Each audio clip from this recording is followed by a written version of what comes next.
Olá, sejam bem-vindos à nossa aula número 2 do nosso curso de logaritmos. Hoje eu trago dois assuntos para esta aula. O primeiro deles é a definição formal de logaritmo e o segundo é a condição de existência de um logaritmo. E também no decorrer desta aula veremos vários exemplos para perceber como que vamos utilizar a condição de existência para responder às questões de vestibular. Bora ver como é que é isso. Bom, chegou o momento então de nós definirmos logaritmo e para isso nós vamos utilizar muito a ideia da aula passada. Lembra que eu tinha log de A na base B igual a C e o que fizemos? Pegamos o B, elevamos a C e igualamos a A, criando esta potência que está aqui. Ou seja, nós caminhamos do logaritmo para a potência. Agora nós vamos fazer o processo inverso. Eu vou olhar para a potência e vou transformá-la em um logaritmo. Como assim? O B, que é a base da potência, vai para a base do log. O C, que é o expoente da potência, vai para o resultado do logaritmo.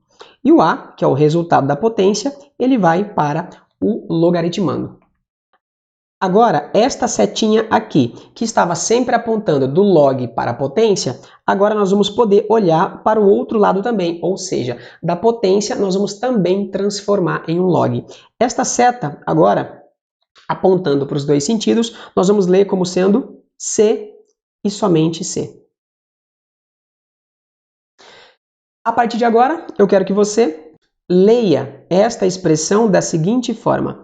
O log de A na base B é igual a C, C e somente C. O B elevado a C é igual a A. Isto aqui será a nossa definição de logaritmo.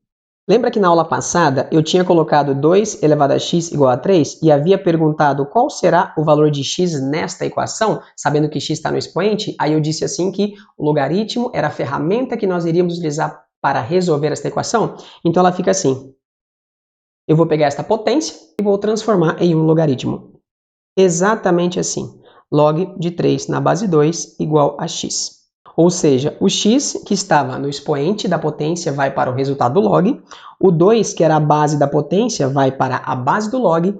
E o 3, que era o resultado da potência, vai para o logaritmando. E é assim que a gente soluciona uma equação exponencial usando o logaritmo. Agora nós vamos ver alguns exemplos de como fazer para escrever as condições de existência de cada logaritmo que vai aparecer na nossa frente. Bora lá! Chegou o momento agora de ver como é a condição de existência de um logaritmo como este, ou seja, como e quando eu vou poder dizer que um logaritmo é um número real. Para esse log aqui de A na base B ser um número real, o logaritmando, primeira coisa, tem que ser positivo. E além disso, a base B também deverá ser positiva, maior do que zero. E além disso, a base B também tem que ser diferente de 1. Temos duas condições para a base e uma condição para o logaritmando. Estas três desigualdades aqui é o que a gente vai chamar de condição de existência, C e ponto. Condição de existência para este logaritmo ser um número real. Vejamos alguns exemplos agora de como escrever condição de existências para cada logaritmo que for aparecer na nossa frente. E neste exemplo número 1, eu quero escrever a condição de existência para cada logaritmo que for aparecer, tá? Nessa letra A aqui, eu tenho log de 4 na base x mais 2. Veja que tem incógnita na base.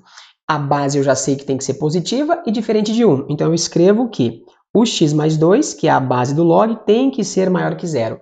E além disso, x mais 2 não pode ser o número 1. Então essas duas inequações elas fazem parte da condição de existência desse logaritmo. Olha esse log que está aqui embaixo. Eu tenho log de x menos 1 na base de x menos 4.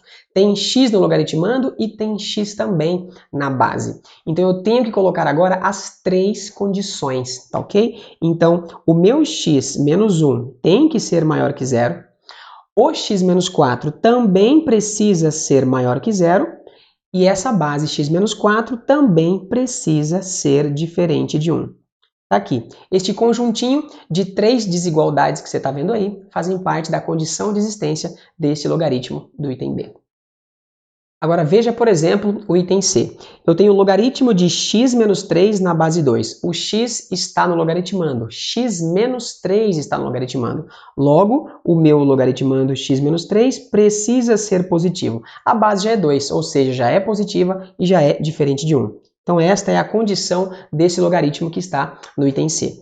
Agora, aqui no item D, você tem log de x menos 3. Agora não tem parênteses aqui no x menos 3. Isto significa que apenas o x está no logaritmando. O que você tem aqui é log de x menos 3. Assim, a condição de existência é o logaritmando x maior do que zero. E simples assim. Tem que tomar cuidado agora com parênteses, quando o parênteses vem delimitando para você o logaritmando, ok?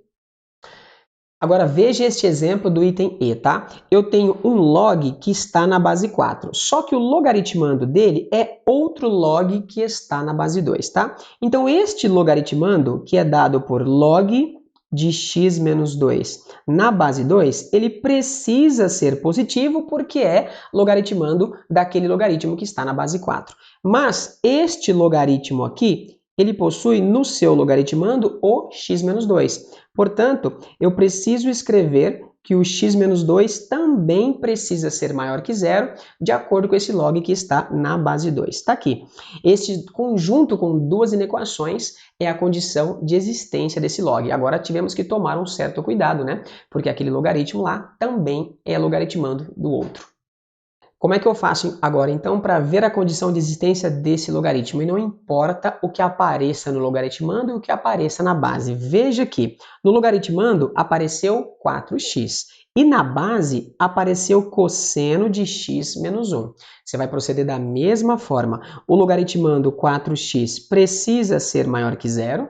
A base, que é cosseno de x menos 1, também precisa ser maior que zero. E, além disso, a base cosseno de x menos 1 tem que ser diferente de 1. Este conjunto aqui é o que forma a condição de existência deste log. Bom, depois da gente aprender como é que se faz para escrever a condição de existência de cada logaritmo que vai aparecer para nós, agora é a hora de ver como é que se faz para usar a condição de existência para responder o que as questões vão perguntar para a gente. Dá uma olhada nesse exemplo 2, olha só. Determine os valores de x para que exista o logaritmo log de menos x mais 2 na base 1 sobre 5. O exercício está perguntando os valores de x para que exista o log. Isso significa que esse log precisa ser um número real. E para isso, basta a gente escrever a condição de existência. Ou seja, menos x mais 2 precisa ser positivo. A gente resolve essa desigualdade e responde os valores de x. Você vem aqui na resolução e coloca menos x mais 2 precisa ser maior que zero. Você vai passar o 2 para o outro lado, ficando negativo. Agora, numa desigualdade, eu vou multiplicar por menos 1 para aquele menos do x sumir. Mas quando você multiplica por menos 1 dos dois lados, tem que inverter a desigualdade, não pode esquecer, tá?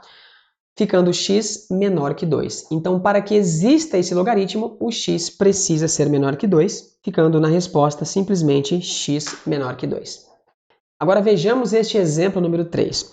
Eu quero saber aqui o conjunto A dos valores reais de t, tal que este logaritmo de t menos 3 na base 2 tem que pertencer ao conjunto dos números reais. Então, qual destas 5 alternativas aqui vão formar os elementos que compõem o conjunto A? Vejamos. Aqui na resolução eu escrevo, para que o log de t menos 3 pertença ao conjunto R, nós devemos ter que, veja que o t menos 3 está no logaritmando. Logo, eu preciso escrever que t menos 3 é maior que zero. Resolvendo esta inequação, t menos 3 maior que zero, passando menos 3 para o outro lado, fica t maior que 3. Ou seja, o conjunto dos valores reais, que eu vou representar aqui na reta, maiores que 3, bolinha aberta, né? No 3, até o mais infinito. Venho aqui e escrevo que, portanto, o conjunto A fica o intervalo aberto em 3 até o mais infinito aberto, que está na nossa alternativa letra B. Muito bem. Vejamos então o nosso próximo exemplo. Vejamos agora outro exemplo para você ver como é que se faz para usar a condição de existência para respondê-lo. Veja bem, qual é o domínio da função f de x? Ou seja, uma função que é dada por este logaritmo aqui. Nós sabemos que f domina x. X representa o domínio de uma função. Só que o x aparece tanto no logaritmando quanto na base. Então eu escrevo a condição de existência para descobrir os valores de x, ou seja, os valores que a sua função domina. Vamos para a resolução e ver como é que fica. E para eu descobrir os valores de x que a f domina, eu olho para esse logaritmo e percebo que o x está no logaritmando e também está na base. Logo, eu preciso escrever a condição de existência. Ou seja, x menos 2 tem que ser maior que zero, menos x mais 7 também tem que ser maior que zero, e além disso, menos x mais 7 tem que ser diferente de 1. Nada mais do que a condição de existência do logaritmo que está ali. Neste caso, nós precisamos resolver este sistema de inequações para descobrir o valor de x. Começando aqui pela primeira, x menos 2 maior que zero, passando para o outro lado, fica x maior que 2. Na de baixo, menos x mais 7 maior que zero, menos x fica maior que menos 7, multiplicando por menos 1, dos dois lados, para esse sinal do menos do x ficar positivo, fica x menor que 7. E a de baixo, menos x, diferente de 1, passando 7 para o outro lado, 1 menos 7, ficando x negativo, diferente de menos 6, multiplicando por menos 1, fica x diferente de 6. Muito bem. Perceba que o x ficou maior que 2, aqui x tem que ser menor que 7 e x tem que ser diferente de 6. Representando na reta real estes valores, para ficar um pouco mais claro, observe. X tem que ser maior do que 2, ao mesmo tempo diferente de 6 e menor do que 7. Pronto. Então, o domínio da minha função f fica intervalo que começa em 2 aberto e vai até o 6 aberto, união do 6 aberto até o 7 também aberto. Lembrando que o intervalo aberto também eu posso usar parênteses ao invés de colchete para fora, tá? Que está na alternativa letra C. Tá aí o domínio da função. Eu quero aproveitar o exemplo anterior para resolver este extra que está aqui, tá? Perceba que eu também aproveitei o mesmo log que estava lá, log de x menos 2 na base menos x mais 7, tá? Mas a pergunta agora é a seguinte: eu quero a soma dos valores inteiros de x, tal que exista esse logaritmo. Só que para existir esse logaritmo, nós já fizemos a condição de existência e descobrimos que os valores vão de 2 a 6 aberto, união com 6 a 7 aberto. Mas o exercício perguntou a soma dos valores inteiros. Entre o 2 e o 6 tem o 3 que é inteiro, tem o 4 que é inteiro, tem o 5 que também é inteiro. Entre 6 e 7 não tem nenhum inteiro. Logo, a soma desses valores, ou seja, 3 mais 4, 7 mais 5, 12, que é o que está na nossa alternativa letra D. É um tipo de exercício que é muito comum de ser perguntado também envolvendo condição de existência de log.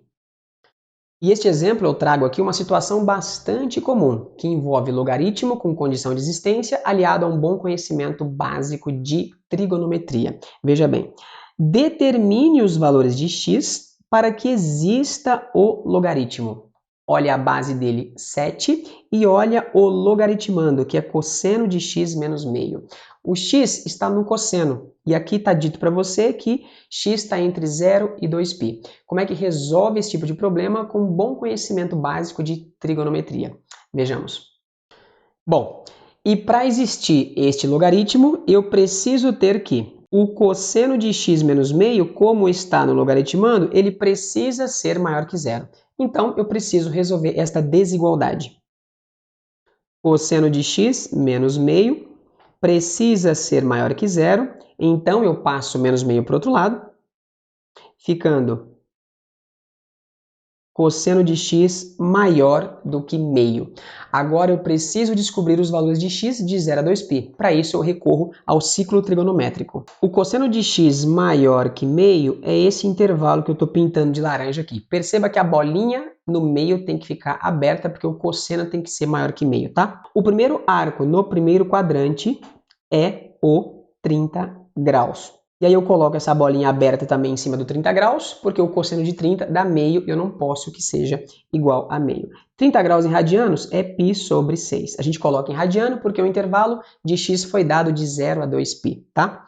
No segundo quadrante, nós também temos um arco cujo cosseno dá meio. Também coloco essa bolinha aberta aqui e eu sei que aqui é os 150 graus, que em radianos é 5π sobre 6. Bom, todos estes arcos aqui, que vão do π sobre 6 até os 5π sobre 6, são os valores que x irá assumir. Portanto, x tem que estar entre π sobre 6 e 5π sobre 6, que é a nossa resposta. Usamos neste exemplo um conhecimento básico de trigonometria aliado a condição de existência de logaritmo para poder resolver a questão. Agora você precisa pegar a lista de exercícios em relação a esta aula número 2, resolver a lista inteira, conferir o gabarito, conferir alguma resolução se for possível, para você ficar bom nesta condição de existência de logaritmo, que vai ser muito importante, principalmente para as resoluções de equações logarítmicas e inequações logarítmicas em aulas futuras aqui do nosso curso. Um grande abraço e até a nossa próxima aula.